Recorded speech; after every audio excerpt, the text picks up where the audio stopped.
ఏదైతే ఈ BRS party వాళ్ళు ఉన్నారో వాళ్ళ కింద ఉండే వాళ్ళు ఎవరైతే నాయకులు అండర్ లో ఉంటున్న కార్యకర్తలు సోషల్ మీడియాలో ఆవిడ మీద కొంచెం రాంగ్ పోర్ట్రేట్ చేసి ఏదో పెట్టారని. ఇక్కడ నా డౌట్ ఏంటంటే పాపం ఆవిడ కొంచెం ఒక సెకండ్ ఆలోచించుంటే కొంచెం కామన్ సెన్స్, ఇప్పుడు ట్విట్టర్ లో ఫ్యాన్ వార్ ఉందబ్బా, లేకపోతే బయట ఫ్యాన్ వార్ ఉంది, ఆడు అల్లు అర్జున్ ఫోటోని ఎన్టీఆర్ ఫోటోను పెట్టుకొని వేరే హీరోని తిడతాడు, అంత మాత్రం ఎన్టీఆర్ తిట్టించినట్టు అల్లు అర్జున్ తిట్టించినట్టు కాదు కదా 100%. సో అదే కొంచెం ఆలోచించి బీఆర్ఎస్ ఇక్కడ కేటీఆర్ తిట్టించాడు వీళ్ళతో, అది ఆవిడ క్లారిఫికేషన్. అంటే ఓకే ఆల్రెడీ ఆ పార్టీలో ఉంది కాబట్టి ఈయన బిహేవియర్ ఆల్రెడీ ఆవిడకి తెలుసు కాబట్టి కేటీఆర్ బహిరంగంగా మొన్న స్టార్టింగ్ లో వీళ్ళు గెలిచిన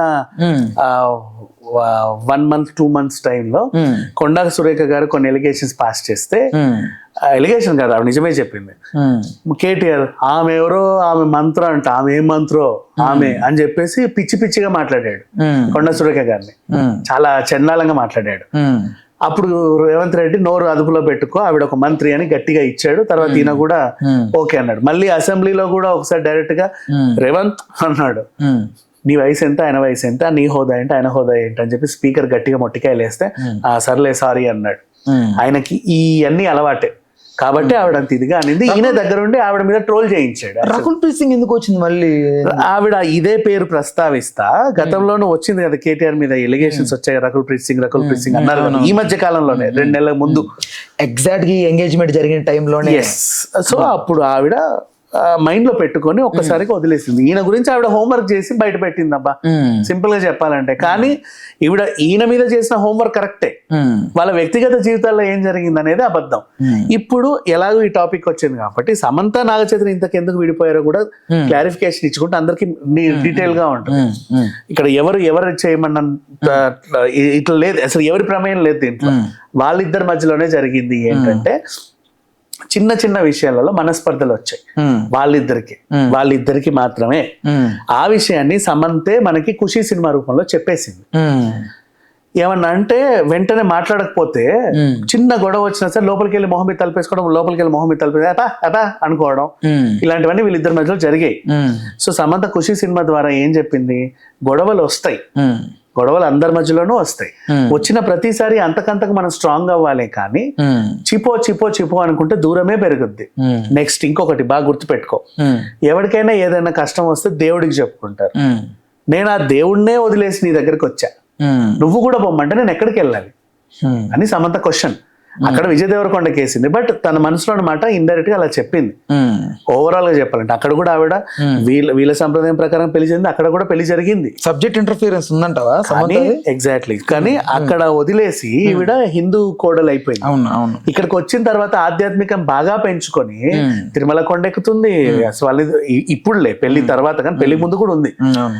పల్లి సుబ్రహ్మణ్య స్వామి మెట్టు దీపం పెట్టడం, ఈషా ఫౌండేషన్ కి వెళ్ళడం, మనశాంతి కోసం చర్చిలకి వెళ్ళట్లా, ఫాదర్ దగ్గరికి వెళ్ళట్లా.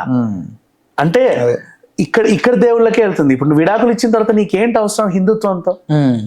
నువ్వు ఇంకేమన్నా చేసుకోవచ్చు, అయినా సరే విడాకులు ఇచ్చినా సరే ఇక్కడ సాంప్రదాయాలకే కట్టుబడి ఉంది. నేను విడాకులు ఇచ్చింది నీకు, కానీ ఈ దేవుళ్ళకి కాదు కదా, నా నమ్మకానికి కాదు కదా, హిందూ సాంప్రదాయానికి కాదు కదా అని అలా ఉండిపోయింది అమ్మాయి. ఇది తన మెంటాలిటీ బేసికల్లీ చెప్పాలంటే. సో ఈ వేదన అంతా కూడా ఖుషి సినిమా ద్వారా చెప్పగలిగింది తను ఇండైరెక్ట్ గా. ఇది వాళ్ళ విడిపోవడానికి కారణం అంతే. వాళ్ళిద్దరి మధ్యలో అభిప్రాయ భేదాలు వచ్చాయి. నాగార్జున గారికి కానీ అమల గారికి కానీ ఏమీ లేదు దీంట్లో, ఇది జరిగింది. సో ఈ స్టోరీ ఇంకోసారి ఎవరైనా అర్థం చేసుకుంటే ఎందుకు విడిపోయారని తెలుసుకోవచ్చు. ఇప్పుడు చాలా మంది ఏంటంటే, ఇప్పుడు కొండా సురేఖ మాట్లాడిందని మనలాంటి వాళ్ళు ఎవరో క్లారిఫికేషన్ ఇస్తే 100 మందో 10 మందో చూస్తారేమో, కానీ ఎక్కడెక్కడ కోర్ అర్బన్ ఏరియాలలో రూరల్ ఏరియాలలో ఉంటారు కులాయిల దగ్గర అక్కడిక్కడ కూర్చునే వాళ్ళు ఆ నాగార్జున దగ్గరుండి కోడల్ని మంత్రి దగ్గర పంపమన్నాడంట అక్క అని అంటారు. వాళ్ళు మాట్లాడుకుంటారు, తెలియదు కదా. నెక్స్ట్ కొండా సురేఖ ఎన్నాళ్ళ నుంచో అక్కడ గెలుస్తుందా, ఆవిడ్ని కూడా ఆవిడ మాట వేదం లాగా నమ్మే వాళ్ళు కూడా కొన్ని 2-3 లక్షల మంది ఉంటారా. మా అక్కే చెప్పిందంటే నిజమేనేమో నక్క అని మాట్లాడుకునే వాళ్ళు ఉంటారు.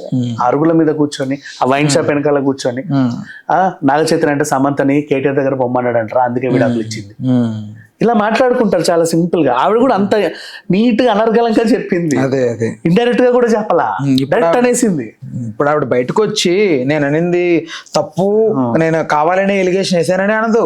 ఆవిడ మాట్లాడిన మాటల్ని రీఎడిట్ చేసో వాయిస్ ఓవర్ వేసో దాన్ని మళ్ళీ చేంజ్ చేసేది ఉండదు. అందరికి వెళ్ళిపోయింది ఆల్రెడీ. అయితే క్షమాపణ చెప్పదు తప్ప మాట్లాడింది అనేది వెనక్కి తీసుకోలేరు. చిన్న ఎగ్జాంపుల్ చెప్పాలంటే హేమా డ్రగ్స్ అందరికీ తెలుసు ఆమె డ్రగ్స్ అంట అని. లేదంట అనేది ఎవరికి తెలుసు? ఆమె ఒక్కరికే తెలుసు, ఇద్దరు ముగ్గురికి తెలిసింది పాపం. డ్యామేజ్ ఎక్కువ హైలైట్ అవుతుంది, ఒరిజినాలిటీ అనేది అసలు రీచ్ అవ్వదు. సో ఇప్పుడు జరిగింది ఇది ఓవరాల్ చెప్పండి. Damage was done. డ్యామేజ్ మంచి స్క్రీన్ మీద బాగా ఎలివేషన్ వేస్తారు, లేని దాని కింద స్ట్రిప్ వేస్తారు, చిన్న ఒక స్ట్రిప్ వేసి లేని ఎట్లా పాస్ అవుతే వెళ్ళిపోద్ది. ఇలాంటి సిచ్యువేషన్ ఉంది మనకు. బేసిక్ గా ఐ థింక్ ఇండస్ట్రీ ఇప్పటికే డ్యామేజ్ అవుతుంది, ఎన్నో విషయాలు బయటకు వచ్చాయి ఇండస్ట్రీ వైజ్. మళ్ళీ ఇదొకటి సమంత మీద చాలా ఇండస్ట్రీకి డ్యామేజ్ కంట్రోల్ చేసింది ఇంకోటి ఇండైరెక్ట్ గా సురేఖ గారు చెప్పాలి అంటే. ఇది వేరే సబ్జెక్ట్. ఎలా అంటే నిన్న మొన్నటి నుంచి మన పవిత్ర జయరాం చనిపోయిన తర్వాత నుంచి చూసుకుంటే షణ్ముఖ్ జస్వంత్ వాళ్ళ అన్నయ్య అండ్ ఆ పిల్లోడు గంజాయి తీసుకోవడం, తర్వాత లావణ్య రాజ్ తరుణ్, జానీ మాస్టర్, ఆ తర్వాత నిన్న హర్ష సాయి, ఇవన్నీ అలా ఉండేసరికి ఒక్కసారి ఈవిడ దుమారంతో ఆ వార్తలన్నీ వెళ్ళిపోయాయి.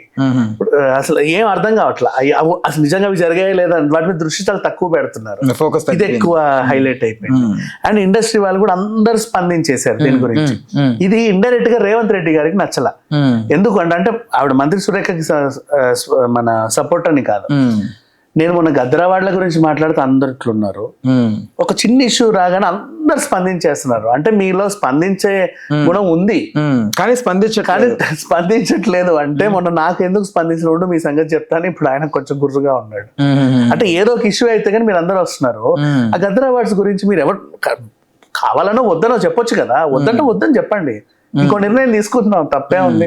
అందరు అట్లా సైలెంట్ గా ఉంటే ఏంటి దాని అర్థం? అంటే మీ ట్వీట్ కో లేకపోతే మీ మెసేజ్ కి అంత వాల్యూ ఉందా? మీ మీద పోలిస్తే గద్దర్ దాని గురించి మాట్లాడేంత లేదని మీ ఫీలింగ్ ఏంటి అనేది ఉంటది అలా. సో ఆయన కొంచెం ఇదిగా ఉంది. అండ్ మహిళా కమిషన్ కొండా సురేఖ గారికి అంటే ఏమనిందంటే ఈ విషయంలో మేము జోక్యం చేసుకోమనింది. ఎందుకు అని అడిగితే ఆవిడ ఆల్రెడీ ఒక మాట అనింది, ఇంకో మహిళ అనింది, అన్నందుకు ఈవిడ సారీ చెప్పేసింది. సో మేము దీంట్లో ఇన్వాల్వ్ కావాలని మహిళా కమిషన్ చెప్పింది. కానీ యాక్చువల్గా కొండా సురేఖ గారికి క్షమాపణ చెప్పాల్సింది నాగార్జున గారికి. కానీ అది అవ్వట్ల. ఈయనేమో పరువు నష్టం దావా వేశాడు. ఇప్పుడు ఇండైరెక్ట్ గా నాగార్జున గారికి జరిగిన ఇంకో లాభం ఏంటో చెప్పండి దీంట్లో. మొన్న మధ్య ఎన్కన్వెన్షన్ కూల్చారు, 500 కోట్ల నష్టం.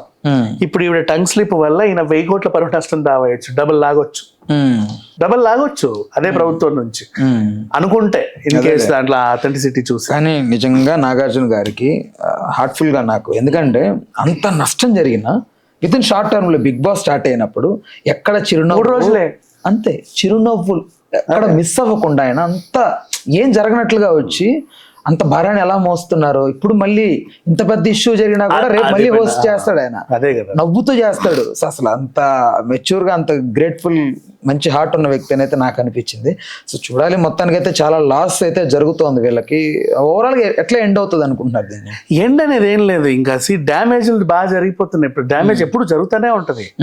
ఇప్పుడు ఏంటంటే ఎండ్ చెప్పాలి అంటే యాక్చువల్గా ఇప్పుడు వీళ్ళు ఇన్ని రోజులు ఒక పెద్ద రూమర్స్ నడిచాయి కదా, చివరికి ఒక మంత్రి స్థాయి వ్యక్తే ఒక విమర్శ చేసింది, కాదండి మేము విడిపోవడానికి కారణం ఇది, ఇంకా వేరేది కాదని వీళ్ళిద్దరు ఏదన్నా పోస్ట్ పెడితే బాగుంటది.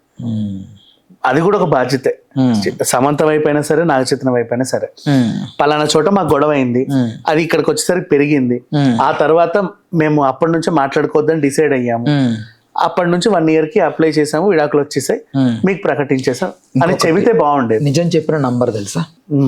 ఎందుకంటే ఇంత పెద్ద ఎలిగేషన్ పెట్టుకొని ఇప్పుడు ఏం చెప్పినా తేలిపోద్ది, అదే నమ్ముతారు జనం. అదే అంత పెద్ద రీజన్ వల్ల విడిపోయారు, వీళ్ళు ఎంత చెప్పినా కూడా ఇది అని చెప్పిన నంబర్ అని నా ఫీలింగ్. బట్ కొంచెం ఆడియన్స్ కూడా ఆలోచించి ఉంటే బాగుండు. రైట్ అన్న, thanks for the time, thanks for information. Right, thank you. Please do subscribe to Telugu Rajyam channel. Please do subscribe to Telugu Rajyam channel. Please do subscribe to Telugu Rajyam channel. Hi అండి, నేను మీ ఆర్పీని, నెల్లూరు పెద్దారెడ్డి చేపల పులుసు ఓనర్ని. మీరు తెలుగు రాజ్యం అనే ఈ యూట్యూబ్ ఛానల్ సబ్స్క్రైబ్ చేసుకుని మంచి వీడియోలతో వస్తారు. Thank you so much. Hi people, I'm Sonakshi Verma and you please watch Telugu Rajyam and please subscribe to the channel.